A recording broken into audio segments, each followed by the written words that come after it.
Тапшыруыбызга килгән алдагы котлау сәламе җылы эчтәлекле һәм ул бердән 2 милләттәшебезгә багышланачак.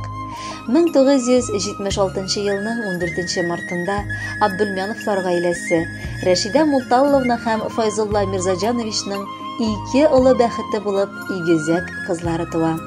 Аларга охшаш исемнәр дә сайлыйлар. Зөлфия һәм Гөлфия дип атап Худайдан бәхет сорыйлар. Шөкер, 45 ел үтеп алар бугын үзләренең юбилей тантаналарын каршылыйлар. Әлеге матур бәйрәмнәре белән ихластан аларны газиз әтияниләре, апалары, Әлфия, улы Риналь, тормыш иптәше Валентина, балалары Миленочка һәм Тимурчик, Әлфинур, улы Эмиль, тормыш иптәше Альбина, балалары Альмирчик һәм Эльвина, һәм үлеп яраткан апалары Руфия котлап иң җылы теләкләрен җиткерәләр. Субханаллах, бер атлы туган 3 кызыбызга билгеле шатланып яшәдек. Ләкин Аллаһы Тәгалә икеләтә бүләк бирәчәген бер генә дә уйламаган идек. Шул кадәр олы шатлык булып 2 игезәк кызыбыз тудылар. Зөлфия белән Гөлфия бик тату, шаян булып үстеләр. Мәктәптә дә алар гел алдынгылары булдылар. Укуда да, спортта да беренчелек яулап килделәр. Айрыша иҗади якка аларны нык тартты. Һәрбер мәктәп, авыл чаралары да аларның чыгышларыннан башка узмады. Җырладылар да алар, алып баручылар да булдылар. Мәктәпне тәмамлап, алар югары уку йортына керделәр. Икесе дә белемле кешеләр булып, бихисап рәхмәт һәм почет грамоталары китерделәр. Хардинова Зөлфия Файзулловна бүгенге көндә стоматология бүлегендә эшләп килә. Үз эшен яратып һәм белеп башкарган белгеч буларак хөрмәтләнә. Яраткан тормыш иптәше Альберт белән сөйеп, уллары Алмасикны тәрбиялиләр.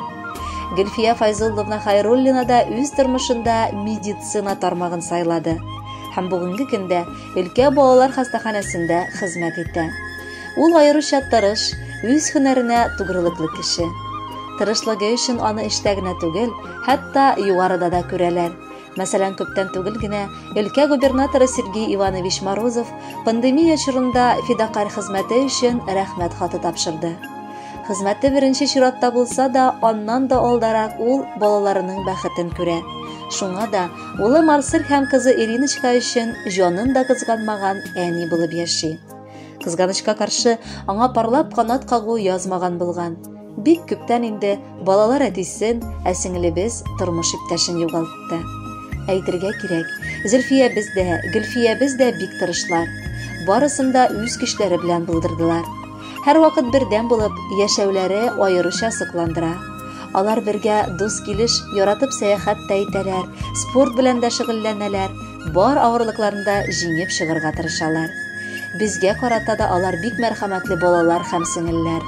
Хәлләреннән килгән кадәр ярдәм итеп, көн сайын хәлебезне белешеп яшиләр.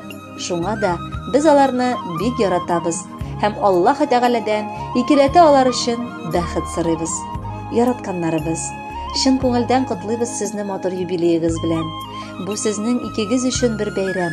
Сез гомер буе икәү бүлешеп яшәргә өйрәнгәннәр. Ләкин бүген теләгебез икегезнең аерым бәхет касәсе ташсын, саулык капчыгы тулсын, уңышлар тавы биеклегеннән бәла-казалар күренмәсен, балалар кайгысы күрергә язмасын. Эшегездә сезне бүгенгедәй олыласыннар, күңелләрегез һич моңаймасын, ә йөрәкләрегез яшәү дәртеннән ныграк көн сайын типсен. Берегез ай, берең кояш, тудыгыз гаиләбездә. Гел сыкланып яшәдек без гомер буе бит сезгә. Татылыкта, бердәмлектә булды сезнең кешегез. Я соң Раббым, имин уссын алда һәрбер көнегез. Котлы булсын бәйрәмегез, теләк кабул итегез. Я бер Аллам, 100 яшькәчә бүгенгедәй җитегез. Килеп киткән чагыгызда шатлана бар өебез, алтыннарга тиңләп кенә тыңлыйбыз һәр сүзегез. Ата-анагызны санлап, хөрмәтләп апаларны, яшисез матур дөньяда сөендереп аларны. Икең дә роза гөледәй, матур да һәм хуш исле. Онытмагыз, кешеләр ул туганлык белән көчле. Хөрмәтле Гөлфия Файзулловна һәм Зөлфия Файзулловна, бар якыннарыгызга кушылып, ихластан сезгә бары саулык теләп калабыз. Якыннарыгызның музыкаль бүләгендә кабул итеп алыгыз. Бәхетле булыгыз.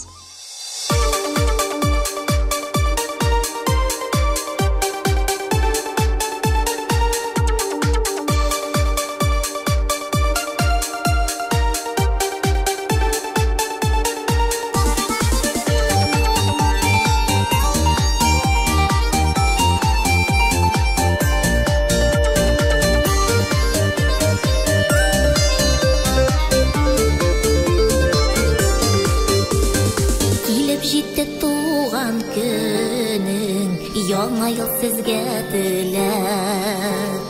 Бәйрәмегез изге булсын, хисләр агылсын гөрләп.